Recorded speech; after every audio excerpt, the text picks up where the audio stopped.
Everyone, कैसे हैं आप लोग। आई होप कि अच्छे होंगे, स्वस्थ होंगे, मस्त होंगे। तो ये है मेरा तीज की साड़ी, चूड़ी, ज्वेलरी जो मैं पहनूंगी। तो आप लोग भी देखिए, क्योंकि मेरी ना तबीयत इतनी ख़राब हो गई थी, इतनी ख़राब हो गई थी कि मैं पूरे दिन सोई रही। शाम को मैं थोड़ा नहाई, तब जाके मन फ्रेश हुआ, तब मैं थोड़ी सी तैयार हुई। और पूजा में भी काफ़ी लेट हो गया था और फिर मैं तैयार हो गई।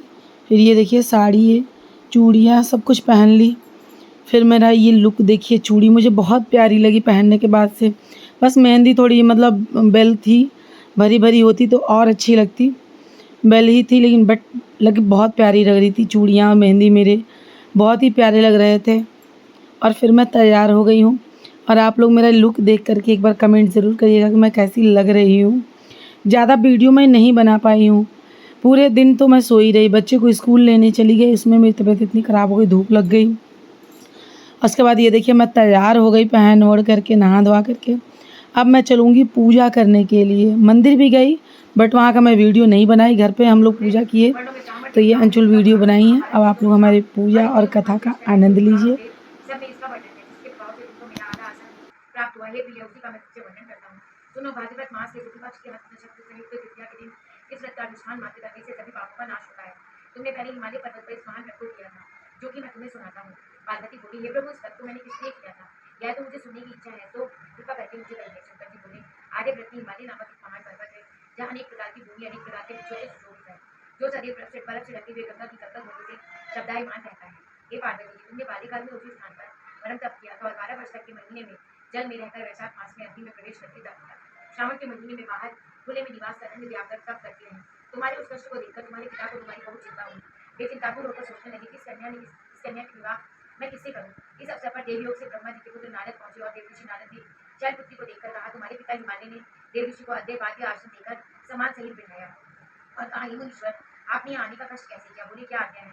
नारद जी बोले, हे गिरिराज, मैं विष्णु भगवान का भेजा हुआ हूँ, तुम मेरी बात सुनो। आप अपनी कन्या को उत्तम वर को दान दें। और ब्रह्मा, इंद्र, शिव आदि देवताओं में विष्णु भगवान के समान इनमें से कोई भी इतना उत्तम नहीं है, इसलिए मेरे मत से आप अपनी कन्या का दान भगवान विष्णु को दें। हिमालय बोली, यदि भगवान वासुदेव स्वयं ही कन्या को ग्रहण करते हैं तो मैं इस कार्य के लिए उनका आगमन होता है तो मैं इसके लिए तैयार हूँ। मेरे लिए अत्यंत गौरव की बात है, मैं अवश्य ही उन्हें दूंगा। हिमालय बोले, यह आश्वासन सुनते ही देव ऋषि नारद जी आकाश में अंतर ध्यान हो गए और चंद्र निश्चित हो गया है। हिमालय से पार्वती से प्रसन्नतापूर्वक कहा, हे पुत्री, मैंने उत्तर भगवान विष्णु को अर्पण कर दिया। पिता के व्यापों को सुनते ही पार्वती अपनी सहेली की कर गई और बोली, पृथ्वी पर गिरकर विलाप करने लगी और विलाप करते हुए सखी से बोली, तुम देवी किस कारण से दुखी हो, मुझे बताओ, मैं अवश्य ही तुम्हारी इच्छा पूर्ण करूंगी। पार्वती बोली, सखी, तुम जो मेरे मन की अभिलाषा है उसे सुनाती हूँ। श्री महादेव जी को वरण करना चाहती हूँ, इस कार्य को पिताजी ने बिगाड़ना चाहा, इसलिए मैं निसंदेह शरीर का त्याग करूंगी। पार्वती के वचन को सुनकर सखी ने कहा, हे देवी, जिस वन को तुम्हारे पिताजी ने न देखा तुम वहां चली जाओ। तब हे देवी पार्वती, तुम अपनी सखी का यह वचन सुन ऐसे ही वन को चली गई। पिता हिमालय ने तुमको घर पर न पाकर सोचा, मेरी पुत्री को कोई देव दानव अथवा किन्नर हनन करके ले गया है। मैंने नारद जी को वचन दिया था कि मैं पुत्री का गरुड़ ध्वज भगवान के साथ वरण करूंगा। हाय, अब यह कैसे होगा। ऐसा सोचकर वे बहुत चिंतातुर होकर मूर्छित हो गए। यह सब लोग हाहाकार करते हुए दौड़े और मूर्छा दूर करते हुए गिरिराज से बोले, हमें आप अपनी मूर्छा का कारण बताओ। हिमालय बोले, मेरे दुख का कारण यह है कि मेरा रूपी कन्या को कोई हनन करके ले गया और सर डस गया या किसी सिंह व्याघ्र ने मारा है, वह ना जाने कहाँ गई, उस राक्षस ने मार डाला हो। इस प्रकार कहकर गिरिराज दुखित होकर कांपने लगे और तीव्र वायु के चलने पर जैसे कोई वृक्ष कांपता है ऐसे कांपने लगे। तत्पश्चात ही पार्वती तुम्हें गिरिराज साधने सहित बने जंगल में ढूंढने निकले। सिंह व्याघ्र वृक्ष आदि हिंसक जंतुओं के कारण वन वहाँ भयानक प्रतीत होता था। तुम भी सखी के साथ भयानक जंगल में घूमती हुई नदी के तट पर।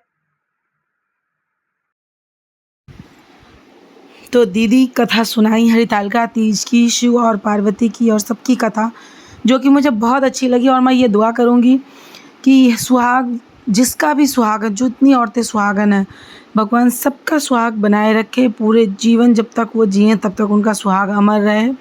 और वो हर रोज़ ऐसे सजने संवरने का भगवान उन्हें हर रोज़ हर दिन वो दिन लाए कि वो सजती रहें, संवरती रहें अपने पति के लिए।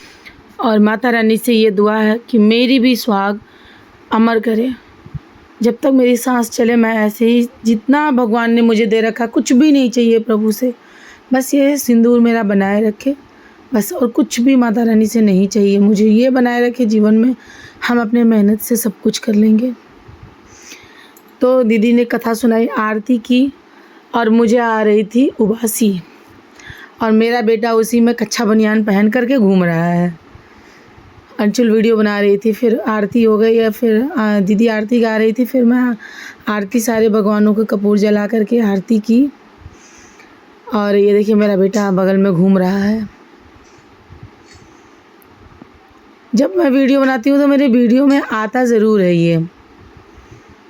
तो जब शाम को नहा धो ली ना तो मन फ्रेश हो गया, तो फिर तैयार व्यार हुई, हंचुल मेकअप शेकअप की, थोड़ा सा और भी बच्चे थे सब मेकअप किए, मेरा तैयार हुई, तब मन थोड़ा सा हल्का हुआ। फिर मंदिर गई, पूजा की। मंदिर की वीडियो नहीं बनाई, मुझे अच्छा नहीं लगता है कि क्या हम मतलब श्रृंगार छू रहे हैं, मंदिर जा रहे हैं, ये फिर ध्यान हमारा वीडियो में रहता है, इसलिए मुझे पसंद नहीं है।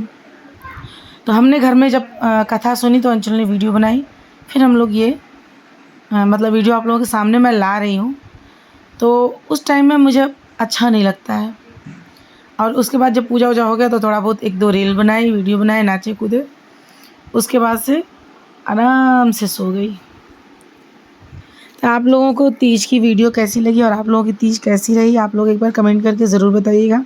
वीडियो मेरी थोड़ी लेट हो जाती है क्योंकि बच्चे के तबीयत की वजह से मैं थोड़ा परेशान रहती हूँ, तो टाइम नहीं मिलता मुझे एडिटिंग के लिए। अब स्कूल चला गया है तो फिर टाइम मिलता है, तो फिर मैं वीडियो को एडिट करती हूँ। आकर के बड़ी मम्मी से कह रहा है चलो घर की नपाई करते हैं, तो फिर मैं पूजा करके नीचे आ गई देखिए। और मैं कपड़े वगैरह चेंज करूँगी, चेंज करके फिर सो जाऊँगी, क्योंकि ना जब याद आ रहा था प्यास लगी है तो बहुत अजीब लग रहा था, फिर सो